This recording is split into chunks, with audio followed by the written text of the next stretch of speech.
Hello friends, এমকে trading একাডেমির পক্ষ থেকে আপনাদের সবাইকে হার্দিক অভিনন্দন জানাচ্ছি।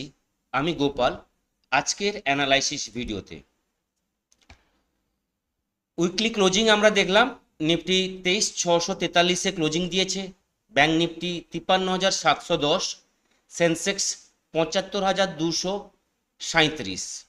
ওভারঅল শুক্রবার দিন একটা নেগেটিভ ক্যান্ডেল আমরা দেখতে পেয়েছি তিনটে ইন্ডেক্সে।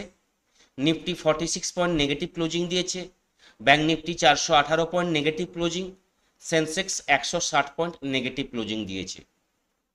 উইকলি ক্লোজিং দেখলাম এবং আগামী সোমবার অর্থাৎ মে মাসের 18 তারিখ মার্কেটে কিভাবে মুভমেন্ট হতে পারে, Nifty bank Nifty overall market sentiment কি বলছে, গ্লোবাল ইন্ডাইসেস গ্লোবাল মার্কেট কি ইঙ্গিত দিচ্ছে, গ্লোবাল নিউজ কোন দিকে আছে, এফআইদের বাইং সেলিং কোন জায়গায় আছে, ক্রুড অয়েলের রেট কি আছে, ইউএসডি আইএনআরের কি পার্থক্য আছে, সমস্ত পয়েন্টগুলো কিন্তু আজকে আলোচনা করব।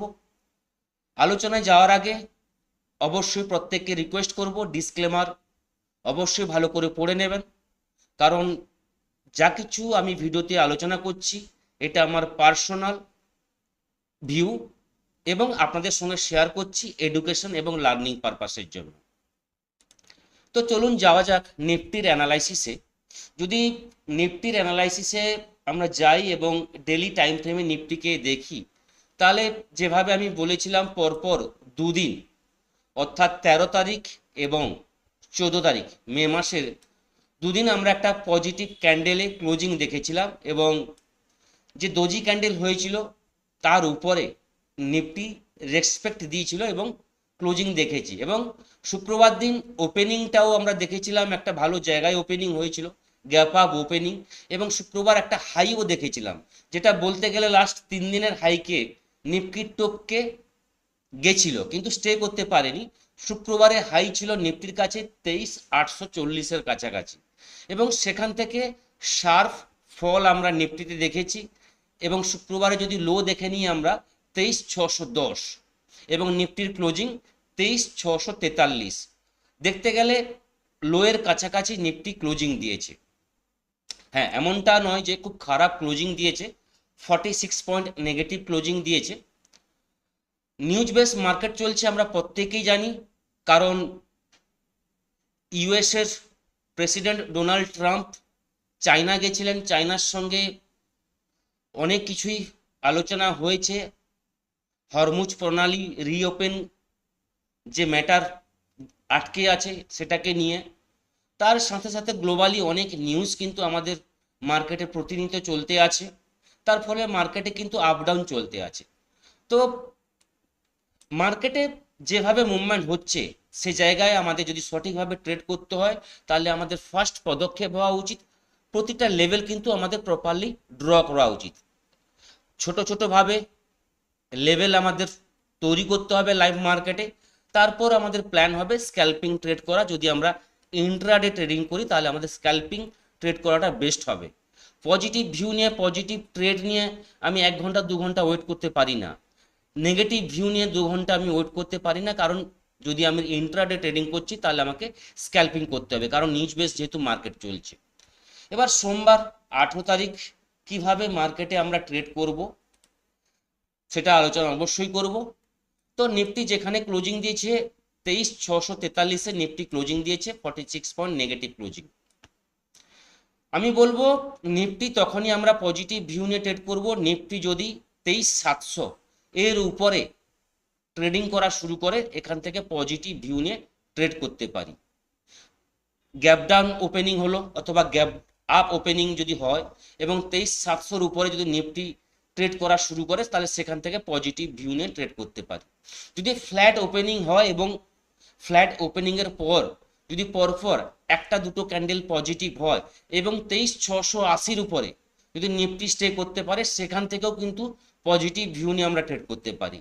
তো 23,680 এবং 23,700 এই লেভেলের উপরে যদি নিফটি স্টে করতে পারে, সেখান থেকে পজিটিভ ভিউ নিয়ে আমরা ট্রেড করব স্ক্যাল্পিং ট্রেডের জন্য, যেখানে নিফটির ফার্স্ট টার্গেট থাকবে 733 ফার্স্ট টার্গেট থাকবে।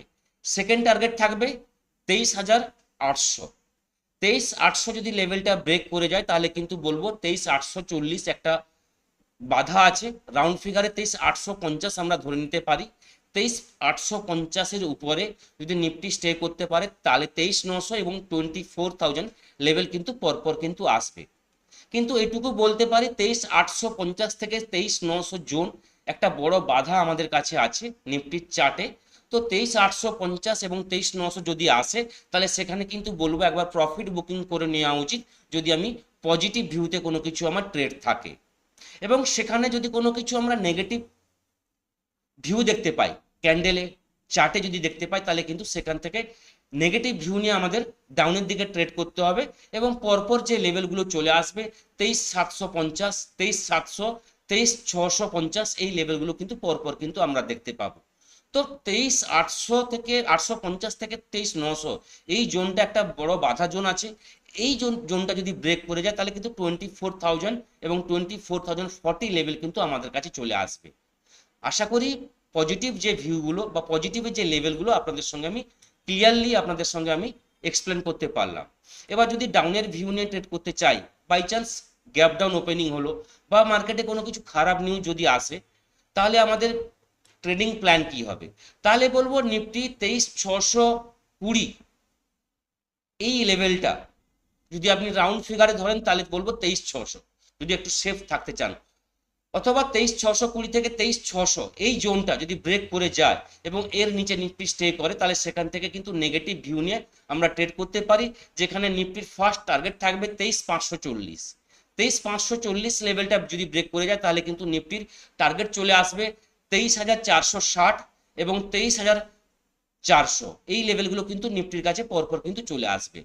23,400 থেকে 23,300 এই জোনটা নিফটির কাছে একটা বড় সাপোর্ট জোন। এই জোনটা যদি নিফটি ব্রেক করে যায় তাহলে কিন্তু 23,280 এই লেভেল কিন্তু আমাদের কাছে চলে আসবে। তো 23,280 থেকে 23,300 একটা বড় সাপোর্ট জোন। যেরকম আমি বললাম 23,850 থেকে 23,900 আমাদের কাছে উপরে বাধা আপ সাইডে যাওয়ার জন্য, সেরকম ডাউনের দিকে 23,280 থেকে 23,300 এই লেভেলটা নিফটির কাছে বড় বাধা হয়ে দাঁড়াবে। তো এই জায়গায় অবশ্যই যদি ডাউনের দিকে কোনো ট্রেড থাকে তাহলে এখান থেকে কিন্তু অবশ্যই প্রফিট বুকিং করে বসতে হবে। এখান থেকে কিন্তু আমরা স্ক্যাল্পিং ট্রেড পাবো, একটা বাউন্স আমরা দেখতে পাবো। তো 23,300 আপ এবং ডাউনের যে আমাদের যে বাধা থাকবে এবং উপরে 23,850 থেকে 23,900 এই দুটো বড় সাপোর্ট রেজিস্ট্যান্স যদি আমরা মেনে ট্রেড করি তাহলে কিন্তু আমাদের ক্লিয়ার ভিউ নিয়ে আমরা কিন্তু ট্রেড করতে পারবো। এবং ছোট ছোট যে ভিউগুলো বললাম স্ক্যাল্পিং এর জন্য 40 থেকে 50 পয়েন্ট এই ভিউ নিয়ে যদি আমরা ট্রেড করি, যেখানে আমরা অপশানে ইজিলি কিন্তু 20 পয়েন্ট কিন্তু আমরা ইজিলি ক্যাপচার করতে পারবো। তো এই ভিউতে অবশ্যই ট্রেড করা উচিত। এবার কয়েকটা জিনিস আমি আপনাদের সঙ্গে শেয়ার করব।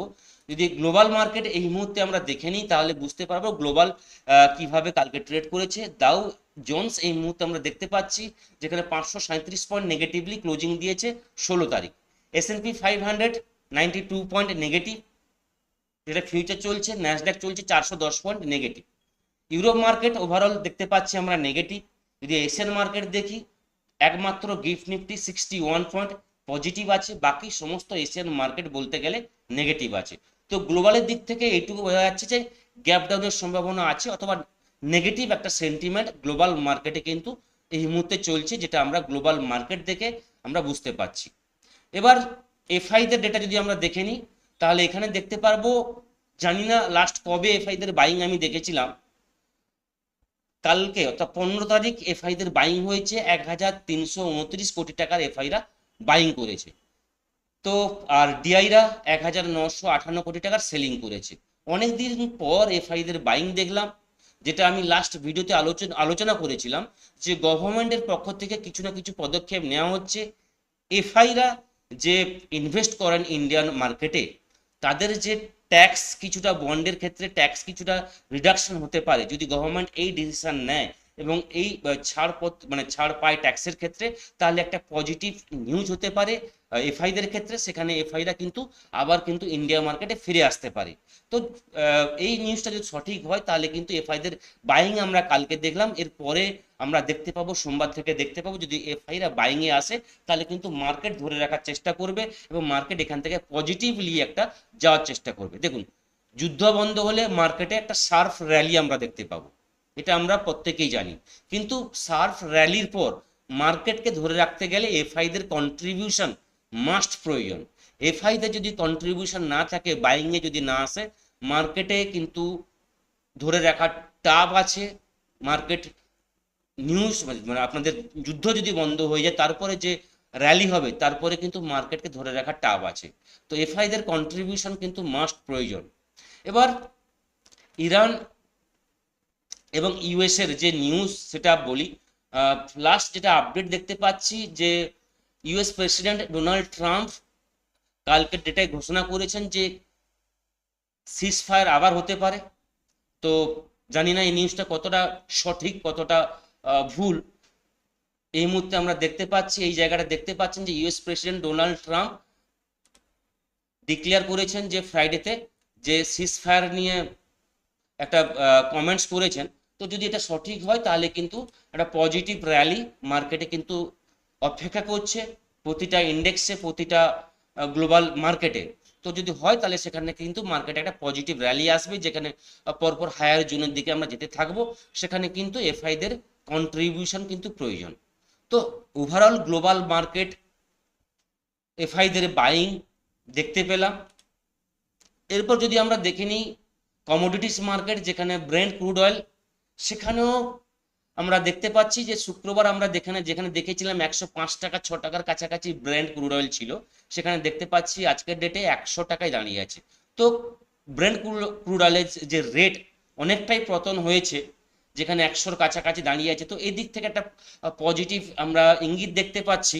অনেকটাই রেট কমেছে। ক্রুড অয়েল যেখানে 94 রুপিস চলছে, যেখানে 100-র উপরে ছিল, যেখানে ব্র্যান্ড ক্রুড অয়েল যেখানে 105-6-এর উপরে দাঁড়িয়েছিল, সেখানে কিন্তু অনেকটা পতন আমরা দেখতে পেলাম। তো এই রেশিও যদি ধরে রাখে বা এইভাবে যদি ক্রুড অয়েলের রেট যদি পড়তে থাকে তাহলে কিন্তু মার্কেটে কিন্তু একটা পজিটিভ র্যালি কিন্তু আমরা এক্সপেক্ট করতে পারি।